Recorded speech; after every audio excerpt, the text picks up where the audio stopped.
One of the most frustrating things in wrestling isn't bad wrestlers getting pushed, but great wrestlers not being given the opportunity to get to their full potential. Whether it's lack of TV time, inconsistent booking, or simply not being given the opportunity, like I said, there are some incredibly talented wrestlers in AEW and WWE who, in my opinion, should be in a much better place than they are right now. So in today's video, I want to talk about some of the most underutilized wrestlers in the industry, and these wrestlers, in my opinion, have all the tools to become big stars, and yet for whatever reason, their companies just can't seem to take advantage of just how talented they are. So kicking off the list, I have Bayley. And where do I even start with Bayley? She's arguably the most underappreciated woman in the entire WWE roster. Sometimes I think people genuinely forget everything she's done for women's wrestling over the past decade. She's a pioneer, and yet there are stretches of time and months go by where I find myself going, where's Bayley? Why is she not on TV? And it's the same questions every single time. You know, what's frustrating is the story's right there with Lyra Valkyria. And, you know, you could go with a mentor-mentee storyline where Bayley helps Lyra get to a championship, whether that be mid-card or world. Or the other direction you go for is being a dominant tag team. You know, have them win the belts and have them go on an absolute tear, having fantastic matches consistently and becoming arguably the longest reigning women's tag team champions of all time, and where they're seen as like one of the greatest teams of all time. But these will show people how good Lyra is, but how incredibly talented Bayley is as well.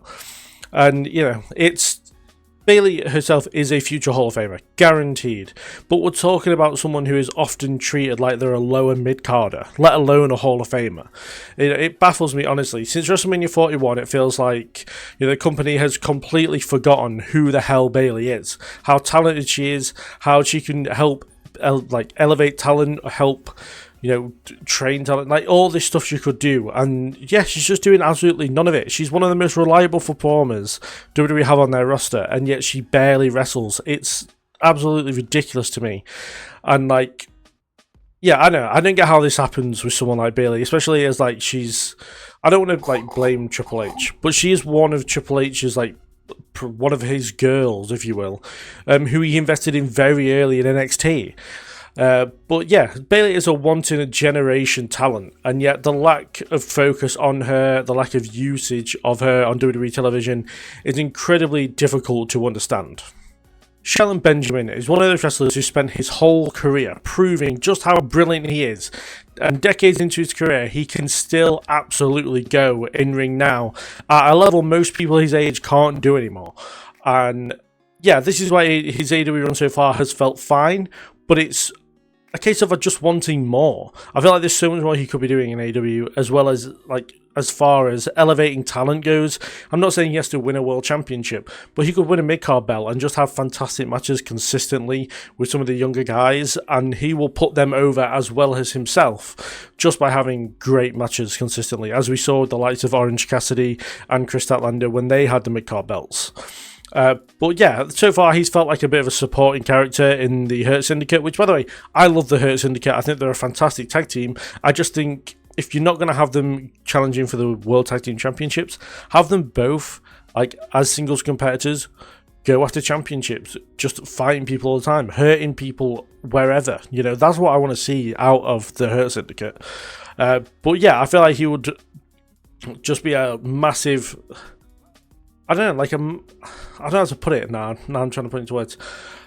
I don't know, a massive commodity in AEW with helping the next generation get even better by having just, as I said, fantastic matches with Benjamin. But I think his abilities, and they're just being, to a degree, wasted, because he can certainly be one of the top guys in the mid-card, and yet again he barely wrestles singles. I mean, since returning, the Hurt Syndicate have only teamed with Jericho in, you know, these trios matches or thing. We haven't actually seen them have a tag team match, or at least if we have, I haven't remembered it. But yeah, I just want to see more out of Shelton Benjamin as a singles guy. Let's talk about Rey Fenix. Every single time he steps into a wrestling ring, he reminds everyone just how good he is, how he's one of the most incredible luchadors in general, let alone just in WWE. He makes every single move look spectacular, and yeah, I'd argue he's one of the best luchadors we have in WWE. The athleticism, the creativity, the ability to make just everything looked fantastic is incredibly rare, and they have like no position for him right now in the roster, and it makes no sense considering how well Pence has been used on Raw. Phoenix could get pretty much the same treatment on SmackDown, and he will become one of the most over people in the company. I guarantee it. Just with how good he is in the ring. The casual fans will like him as well, because what he does is just absolutely fantastic with what he does on the ropes, to just, as I said, the simplest moves looking really good. The casual fans would love that. But yeah, his current position, or lack thereof, is baffling to me as well. Because, as I said, to have one of the best luchadors in the world and to have him just sit on the sidelines, I can't remember the last time he had a match on SmackDown, it's just silly. And yeah, I don't know. I think I speak for everyone when I say that. I just want to see the guy wrestle. And it's something you're going to hear me say very often on this listing in this video, is that I just want to see these guys wrestle more. I'm not reaching out for every single one of them to win a world championship. I just want to see them on TV constantly and see them wrestle. That's all. But yeah, I feel like he could have some of the funnest matches on SmackDown. Make SmackDown really enjoyable to watch every week.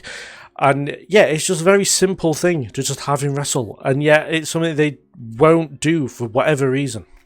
It genuinely feels like it's never going to happen for Claudio Castagnoli.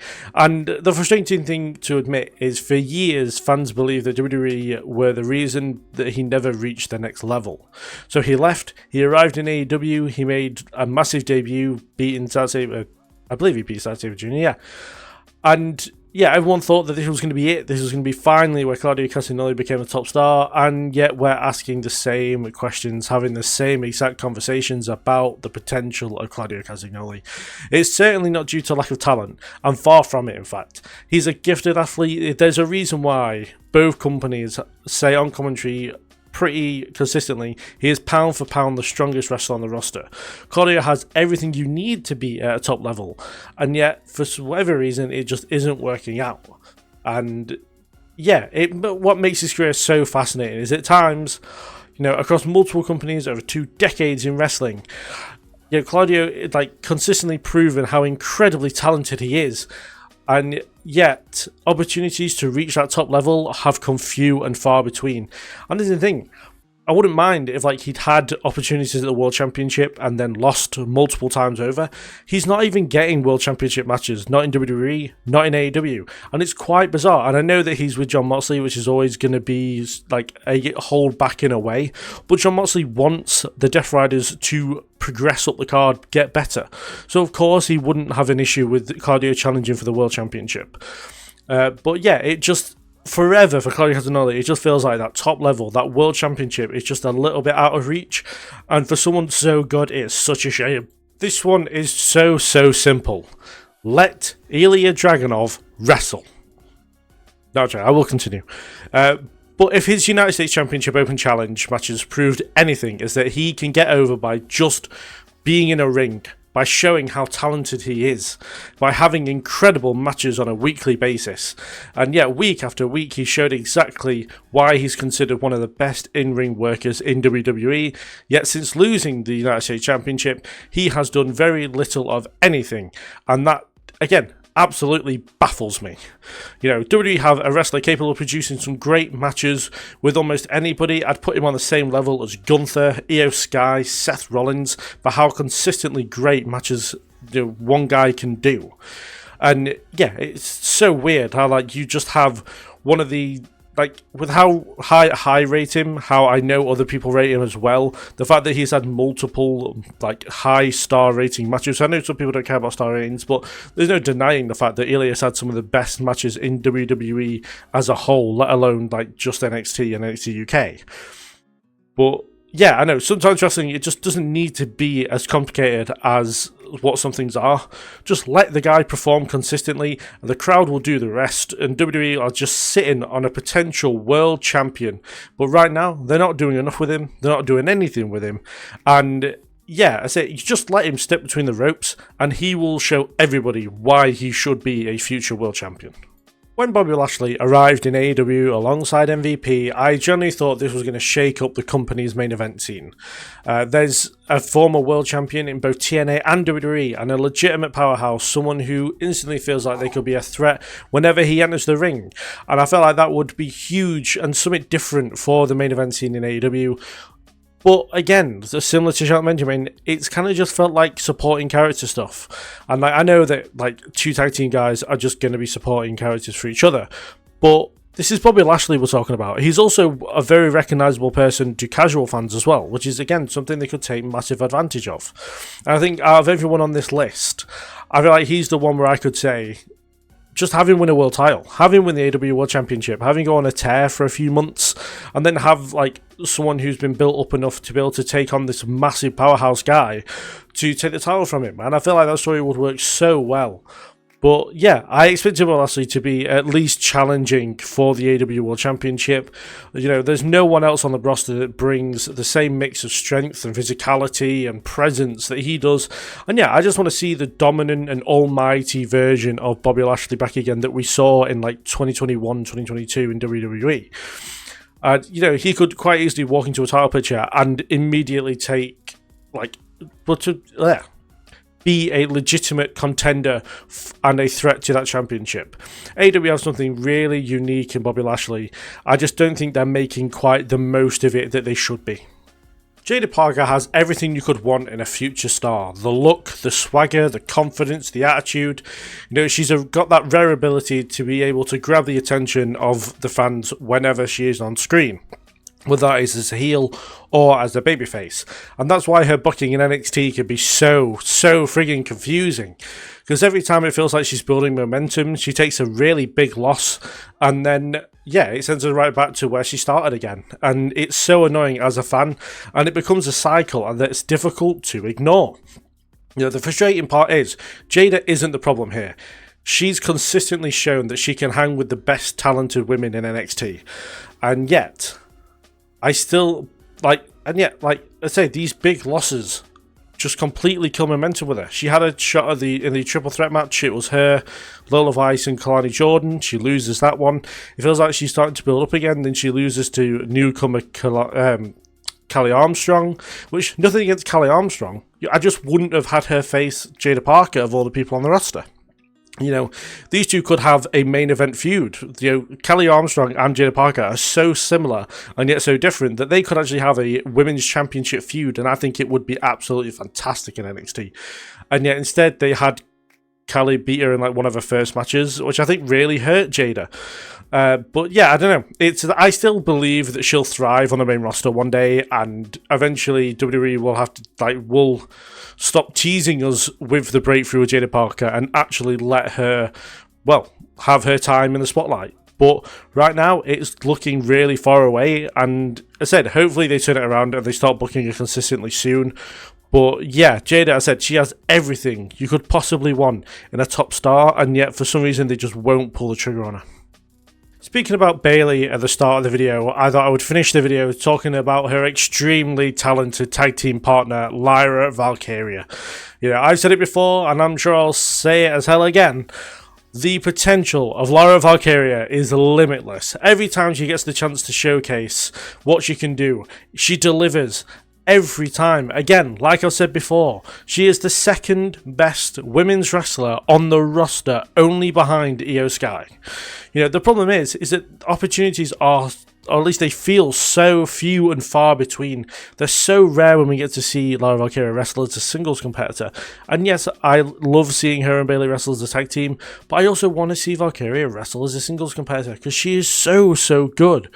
You know, most of the time we're getting brief glimpses of just how great she is through the tag matches that are, again, occasional. But the fact that she's just barely on TV at all is criminal to me. You know, and what makes it even more frustrating is that we've already seen Lyra do all of these things I've talked about through the feud with Becky Lynch. You know, she was given meaningful material to work with, had fantastic matches with Becky, and then, yeah, people are going to go, oh, well, the SummerSlam match wasn't that good. The only reason people say that now is because it was revealed on Unreal that the things didn't go right in the match. I remember at the time, people loved that match with Becky Lynch at SummerSlam. I still enjoyed that match for SummerSlam. It's my second favourite match of their whole feud behind the match at Backlash. And yeah, I mean, yeah, stuff went wrong and it's going to happen, but I think those two adapted really well, and it showed again just how great Lyra Valkyria is, just winging things and stuff like that. Her winging things, because she's a bird lady. That's kind of funny. But yeah, she has like fantastic promos. We saw with a feud with Becky. They got the whole Becky Stomper. That was hilarious. That was a terrible Irish accent.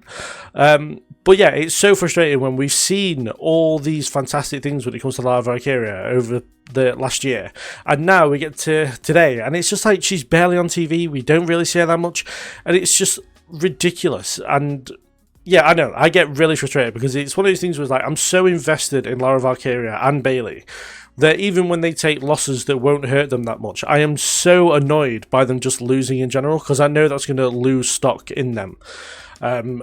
And yeah, I don't know. It's just something that I want to see happen over the next year is see WWE invest once again in Lara Valkyria, because if they don't, I honestly wouldn't be. I know I don't really like talking about people going elsewhere, but I would be calling for Lara Valkyria to head over to the enemy, head over to the other side to AEW, where hopefully she'll actually get used properly and get to wrestle often, where she can have fantastic matches with the likes of Toni Storm, Mercedes Moné, Chris Statlander, and all those kind of people, because you know in WWE it's just like they have lightning in a bottle with Lara Valkyria and they just don't know what to do with it, and it's baffling to me how you can have someone so talented and just leave them in the back. So those are some of my most underutilized wrestlers in WWE and AEW. Do comment down below what you think of my list, and if there's anyone I've missed, is there anyone that should be on this list as well? Do let me down in the comments below. We can discuss it, or I can just agree with you if I do just agree. But yes, thank you very much for watching. There's a lot of stuff coming up on the channel, and I can't for the life of me remember what it is, whereas I don't know when this video is coming out, honestly. But yeah, I'm sure there is lots of stuff coming up. There's probably a pay-per-view coming up that I'll cover through predictions and reviews and the top 10 video. But yeah, thank you very much for watching. Do subscribe, I would appreciate it. And thank you very much for watching. I'll see you in the next one.